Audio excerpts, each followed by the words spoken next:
Hello बच्चों, चलिए प्रश्न को पढ़ते हैं। मलेरिया ग्रस्त क्षेत्र में एक सिकल सेल वाहक अन्य लोगों की तुलना में किस प्रकार लाभ पाता है। तो हमें यहाँ पर प्रश्न पूछा गया है कि जो मलेरिया ग्रस्त क्षेत्र होता है वहाँ पर एक सिकल सेल का जो रोगी है, सिकल सेल एनीमिया वाला जो रोगी होता है, यह अन्य लोगों की तुलना में किस प्रकार से लाभ पाता है।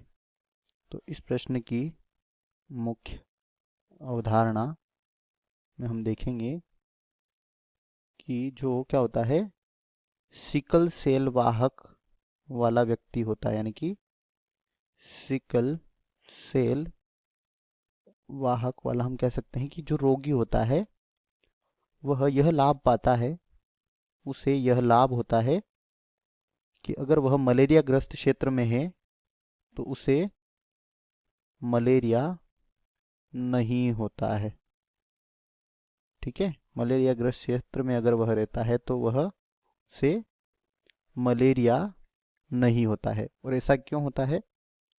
तो बच्चों, जो सिकल सेल एनीमिया होता है या सिकल सेल वाहक वाला जो रोग व्यक्ति होता है, उसकी जो आरबीसी होती है यानी कि लाल रक्त कोशिका होती है, इसका आकार जो है कैसा हो जाता है?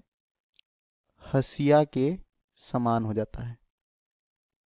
ठीक है, और आकार में परिवर्तन के कारण जो मलेरिया का परजीवी होता है,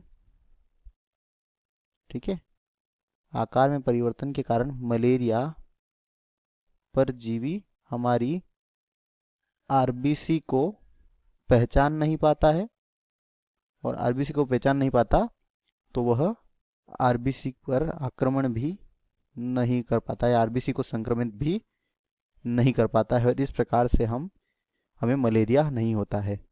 ठीक है, यानी कि मलेरिया से हमारी रक्षा हो जाती है।